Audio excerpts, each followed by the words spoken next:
em mong chỉ không chờ người nã do ý chỉ không chờ mong lành nhớ trò sánh điện biên nếu mua xử lý ý lúc cho ý đẩy tia nán rồi cho ý đẩy chế sao la rồi cho ý gần không lúc cho mua ó tù lầu cho giờ xuống bia rồi cho lúc đã cho bác cho tia thì xin là cậu cờ no nên có cổng tới cậu không gì sẽ đời rồi chỉ cho kẻ nọ cá nhân rồng tôi giả ô tàu trở lên lúc chết xá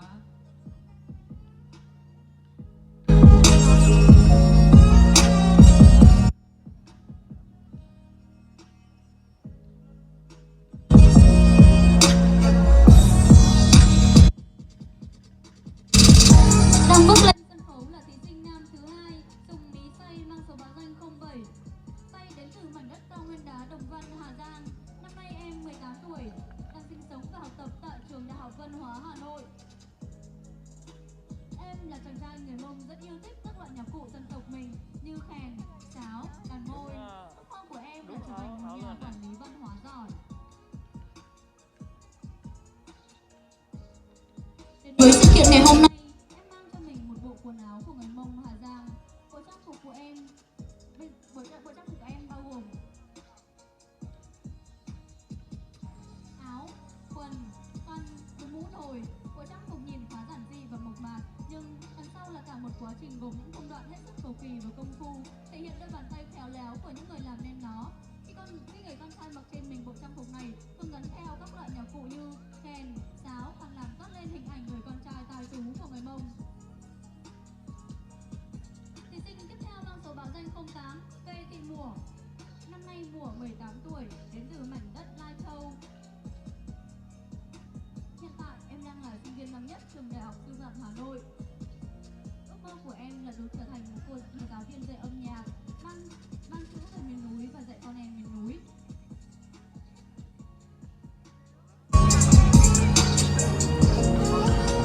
Mùa đang mặc trên mình bộ trang phục của dân tộc Mông đen đến từ xã Sùng Phài, tỉnh Lai Châu, gồm có áo hay còn gọi là choi chùa, váy, xiêm bò gì, đẩy bùi eo, giò la, khăn đội đầu, gấu quấn chân.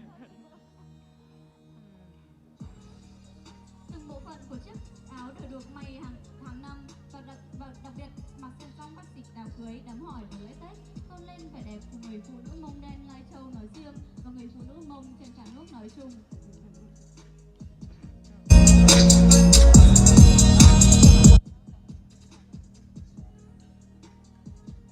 đang bước lên trên sân khấu là thí sinh Lầu Thị Mỹ Hoa mang số báo danh 09.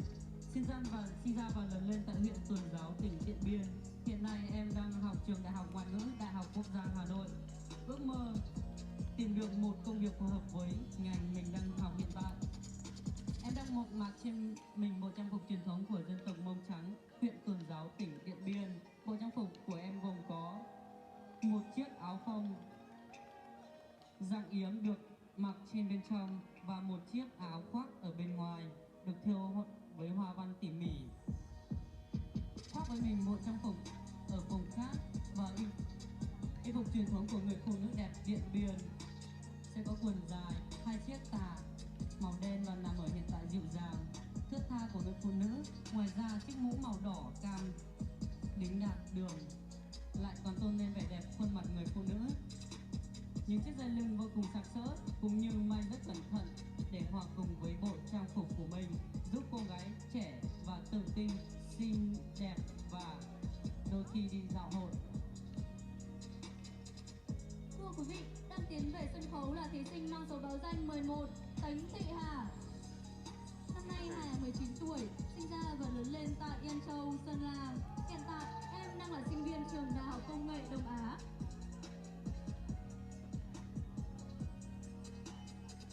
Đây là bộ trang phục của người Mông đen đến từ Yên Châu, Sơn La, được thiết kế đơn giản với chiếc áo được cách tân có thêm cổ và cúc áo. Đeo lên vòng cổ, chiếc váy hình nón cụt đến đầu gối và thêm mảnh vải ở đằng trước. Vùng eo sẽ đeo thêm dây thắt lưng màu xanh lá cây, tôn lên vẻ đẹp của người phụ nữ Mông Yên Châu, Sơn La. Ước mơ của em là sau này có thể có được một công việc ổn định và tiếp tục theo đuổi đam mê của mình.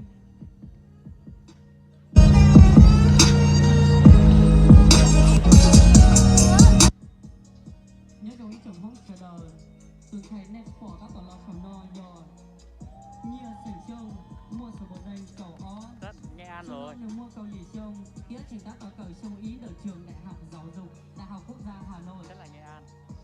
chỉ có cho nên là nó mua xử lý ilu cho ilu chỉ ở đây sẽ phía cho có cho nó giờ chỉ có cho mong đỡ nhớ tỉnh Nghệ An Đấy.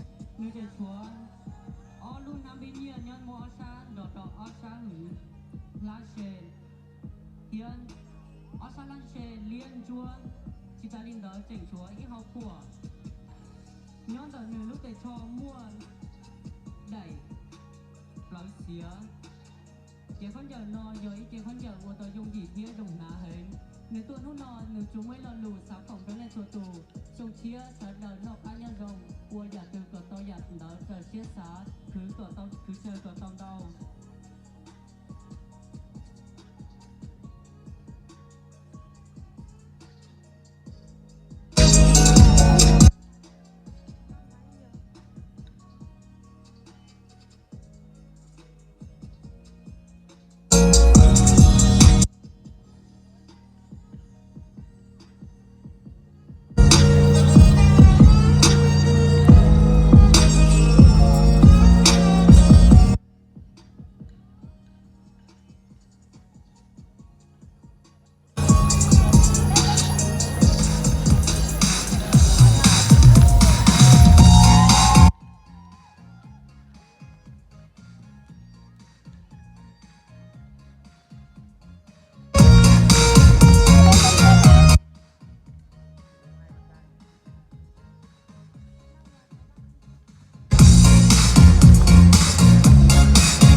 Hey,